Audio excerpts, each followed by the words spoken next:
नमस्कार। प्रादेशिक मौसम केंद्र नई दिल्ली द्वारा दिल्ली एनसीआर के किसानों के लिए मौसम आधारित कृषि सलाह इस प्रकार है। दिल्ली में 28 अगस्त को आमतौर पर आसमान में बादल छाए रहेंगे। दोपहर से शाम के बीच कई जगहों पर बहुत हल्की से हल्की बारिश के साथ आंधी तूफान बिजली कड़कने की संभावना है, जबकि कुछ अलग अलग जगहों पर मध्यम बारिश हो सकती है। रात के समय कुछ जगहों पर फिर से बहुत हल्की से हल्की बारिश हो सकती है। 29-30 अगस्त को आसमान में आंशिक रूप से बादल छाए रहेंगे। दिल्ली में आज अधिकतम तापमान 34 से 36 डिग्री सेल्सियस तक रहने का अनुमान है और न्यूनतम तापमान 27.8 डिग्री दर्ज हुआ है।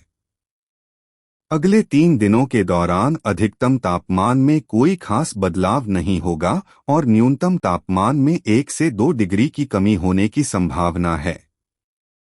मौसम के पूर्वानुमान को देखते हुए किसानों को सलाह दी जाती है कि इस समय धान की फसल वानस्पतिक वृद्धि और बालियां बनने की शुरुआती अवस्था में है। किसानों को सलाह दी जाती है कि वे फसल की नियमित निगरानी करें।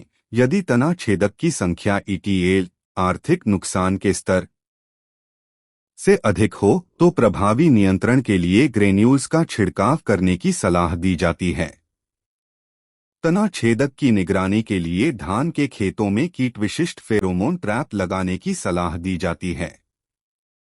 मौजूदा मौसम की स्थिति में धान के खेतों में ब्राउन प्लांट हॉपर की लगातार निगरानी करने की सलाह दी जाती है।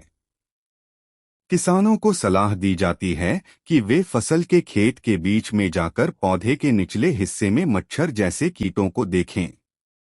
यदि कीटों की संख्या ETL से अधिक हो तो इमिडाक्लोप्रिड का छिड़काव करने की सलाह दी जाती है। मटर की अगेती फसल के लिए खेत तैयार किया जाना चाहिए। अच्छी गुणवत्ता वाले बीजों जैसे पूसा प्रगति, पंत मटर, इन अर्केल आदि की व्यवस्था की जानी चाहिए। गाजर की आगे की बुवाई सितंबर के पहले सप्ताह से उठी हुई क्यारियों पर की जा सकती है। अनुशंसित किस्म पूसा रुधिरा। गोबर की खाद और फास्फोरस उर्वरक के प्रयोग की सलाह दी जाती है। कैप्टान से बीज उपचार करने की सलाह दी जाती है।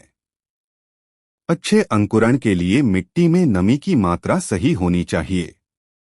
सब्जियों बैंगन, फूल गोभी, पत्ता गोभी, टमाटर आदि में छेदक कीटों की निगरानी के लिए किसानों को 3 से 4 फेरोमोन ट्रैप प्रति एकड़ इस्तेमाल करने की सलाह दी जाती है। यदि कीटों की संख्या ETL से अधिक हो तो आसमान साफ रहने पर फ्रूट बोरर और डायमंड बैक मॉथ के नियंत्रण के लिए 1.0 मिलीलीटर स्पिनोसाइड प्रति 4 लीटर पानी की दर से छिड़काव करने की सलाह दी जाती है। यह समय सरसों, साग, मूली, पालक और धनिया की बुवाई के लिए उपयुक्त है। बीज के अच्छे अंकुरण के लिए मिट्टी में नमी की सही मात्रा होनी चाहिए। किसानों को सलाह दी जाती है कि वे बेल वाली फसलों को जमीन से ऊपर उठाकर बांस के मचान पर चढ़ाएं।